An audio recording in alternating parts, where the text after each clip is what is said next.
আমাদের দেশের চরম অবক্ষয় এবং বিলোনিয়ার মানুষ সভ্য সংস্কৃতি একটি বিকশিত বিলোনিয়া হিসাবে আমরা দেখতে চেয়েছিলাম এবং সেইভাবে গড়ে উঠছিল। আজকে সেই বিলোনিয়া কি কোন জায়গায় দাঁড়িয়েছে?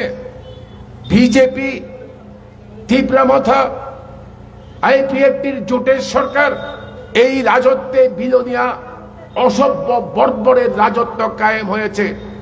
মানুষ ভোট দিতে পারে না, আপনার ভোট আপনি দিতে পারবেন না। ভোটে দাঁড়ানোর জন্য খুন হয়ে যেতে হয়। কমরেড বাদল শহীদের মৃত্যুবরণ করেছেন।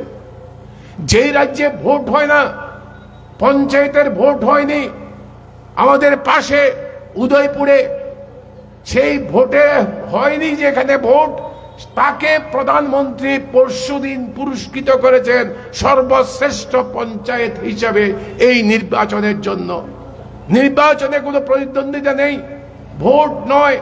আমাদের একটা অফিস এই বিলোনিয়াতে, বিলোনিয়া মহকুমা কমিটির অফিস ছাড়া একটা অফিস কাজ করতে পারছে না, অফিসগুলো বন্ধ করে দিয়েছে।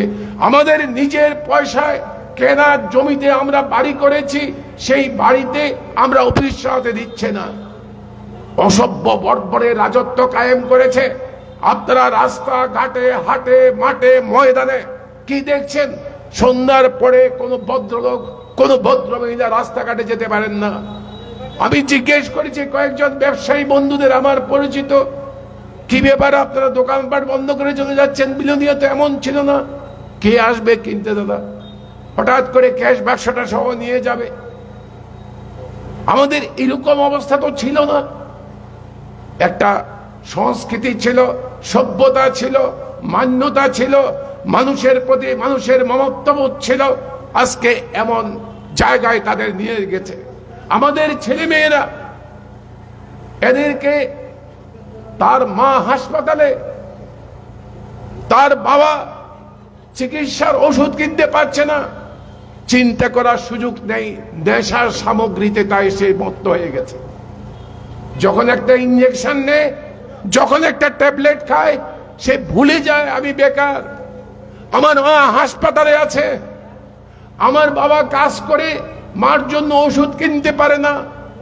এইভাবে নেশা মুক্ত ত্রিপুরার নামে নেশার স্বর্গরাজ্য তৈরি করেছে আর উত্তেজনা সৃষ্টি করছে। এখানে বসে বিলোনিয়া বসে অল্প কিছু মুসলিম ধর্মীয় সংখ্যালঘু, অল্প কিছু খ্রিস্টান এই বিলোনিয়া মহকুমার মধ্যে বসবাস করেন, আর বিলোনিয়া শহরের মধ্যে জিগির তুলছে। আগামীকাল অনুরূপ ভাবে বাংলাদেশেও চলছে। আপনারা জানেন, স্বৈরাচারী সরকার শেখ হাসিনার পতনের পরে বাংলাদেশে ওখানে ধর্মীয় সংখ্যালঘুদের উপরে, শুধু হিন্দু নয়, বুদ্ধিস্টের উপরে, খ্রিস্টানদের উপরে ধর্মীয় প্রতিষ্ঠানে আক্রমণ হচ্ছে। এবং আমরা ভারতের কমিউনিস্ট পার্টি মার্ক্সবাদী, আমরা দৃঢ়ভাবে বলি, আমরা গত মিটিংয়ে আমরা যখন এসেছিলাম সেই মিটিংও আমি বলেছিলাম যে ভারতের কমিউনিস্ট পার্টি মার্ক্সবাদী একমাত্র পার্টি পৃথিবীর যে কোনো জায়গায়, আমাদের দেশের যে কোনো প্রান্তে ধর্মীয় সংখ্যালঘু, তফসিল উপজাতি এবং তফসিল জাতি, ধর্মীয় সংখ্যালঘু মা বোনদের পেছনে পড়া মানুষের উপরে যারা অত্যাচার করবে, আক্রমণ করবে, তার বিরুদ্ধে আমরা কথা বলবো। আমাদের দেশ ধর্মনিরপেক্ষ দেশ, আমাদের পার্টি এই ধর্মনিরপেক্ষতার নীতিকে সম্মান করে এই তাকে মজবুত করে, তার জন্য বাংলাদেশে সংখ্যালঘু নির্যাতনের বিরুদ্ধে ভারতের কমিউনিস্ট পার্টি মার্ক্সবাদী জোর দৃঢ় কণ্ঠে আমরা প্রতিবাদ জানাই। এবং বাংলাদেশের সুবুদ্ধি সম্পন্ন গণতান্ত্রিক রাজনৈতিক ব্যক্তিদের কাছে, সংগঠনগুলোর কাছে আমাদের আবেদন, বাংলাদেশের আভ্যন্তরীণ বিষয়ে হস্তক্ষেপ করার এখতিয়ার ভারতের কমিউনিস্ট পার্টি মার্ক্সবাদীর নেই, কিন্তু আপনাদের আছে। ওখানে প্রতিবাদ করুন। আমরা আমাদের দেশে আমাদের ধর্মীয় সংখ্যালঘু মুসলিমদের বিরুদ্ধে, খ্রিস্টানদের বিরুদ্ধে, অন্যান্য অংশের নিপীড়িত অংশের মানুষের বিরুদ্ধে মোদী অমিত শাহ সরকার যে জঘন্য আক্রমণ করছে তার বিরুদ্ধে আমরা প্রতিবাদ করব। এইভাবে দুই দেশের মানুষের ঐক্য আমাদের স্থাপন করতে হবে, বন্ধুত্ব স্থাপন করতে হবে। এটা আমাদের হিন্দু, মুসলমান, বৌদ্ধ, খ্রিস্টানদের লড়াই নয়। ওরা বড়লোকরা তাদের শোষণ, তাদের রাজত্ব, তাদের অত্যাচার দীর্ঘস্থায়ী করার জন্য আমাদেরকে একে অন্যের বিরুদ্ধে লেলিয়ে দিতে চায়। আমরা যেন এর মধ্যে ব্যস্ত থাকি।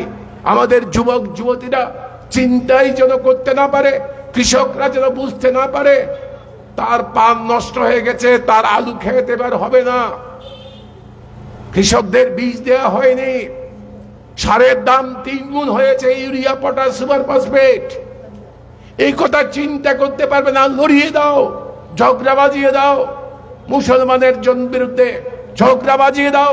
কয়েকটা পরিবার খ্রিস্টান আছে তাদের বিরুদ্ধে, বুদ্ধিস্টের বিরুদ্ধে হিন্দুদের লেলিয়ে দাও, আর ওদেরকে লেলিয়ে দাও হিন্দুদের বিরুদ্ধে। আর আমার মূল যে সমস্যা, আমার জল নেই, আমার কল নেই, জমি খালি, জমিটা শুকনো হয়ে পড়ে রয়েছে, পানীয় জল নেই, হাসপাতালে ওষুধ নেই, স্কুলে মাস্টার মশাই নেই, এই নিয়ে ভাববার সময় নেই। আমাদের এই সম্মেলন এই মানুষের ঐক্যের জন্য, মানুষকে কিভাবে ঐক্যবদ্ধ রাখবো, এই ঐক্য রক্ষা করার জন্য আমরা আপনাদের কাছে যাব। আবারও এই সম্মেলন শেষ করে প্রতিটি গ্রামে গ্রামে যাব, আপনাদের কাছে অনুরোধ করব, আসুন, জাত নয়, ধর্ম নয়, বর্ণ নয়, সম্প্রদায় নয়, সমস্ত মানুষকে এগিয়ে আসতে হবে।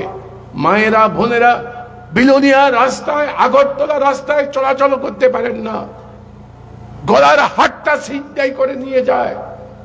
মধ্যবিত্ত বোন পুজোয় বেরিয়েছে, গলা থেকে হাটটা ছিনতাই করে চলে গেছে। দারোগাবাবু কয়েক হাত দূরে দাঁড়িয়ে আছেন। আসামি গ্রেপ্তার হয়েছে? হয়নি, কিচ্ছু করেনি, কিচ্ছু হচ্ছে না। গুন্ডাদের, চোরের, বদমাইশদের রাজত্ব কায়েম হয়েছে।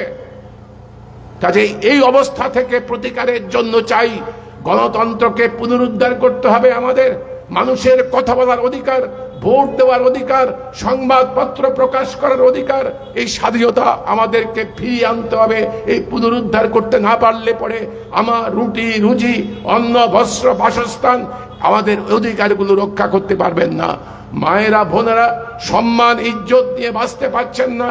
এই অবস্থা থেকে প্রতিকার চাই, তাদেরকে ঐক্যবদ্ধ করতে হবে। এইভাবে আমরা এই সম্মেলনের মধ্যে আলোচনা করে একটা নেতৃত্ব নির্বাচন করব। আগামী দিনের আমাদের কর্মসূচি নির্ধারণ করব। আমাদের ডেলিগেটরা বিভিন্ন অঞ্চল থেকে নির্বাচিত হয়ে এখানে এসছেন। এই 2 দিন ব্যাপী এই সম্মেলনের মধ্যে এই কাজ আমরা করব। আপনারা যারা এই সম্মেলনকে সফল করার জন্য স্বেচ্ছাসেবক বন্ধুরা বিভিন্ন এলাকা থেকে চাল, ডাল, তরি, তরকারি ইত্যাদি দিয়ে সহযোগিতা করেছেন, আপনাদেরকে সকলের কাছে আমি কৃতজ্ঞতা জ্ঞাপন করছি এবং আপনাদের সকলকে আজকের এই সভায় উপস্থিত থাকার জন্য ধন্যবাদ জানিয়ে আমার বক্তব্য শেষ করছি। ইনকলাব জিন্দাবাদ।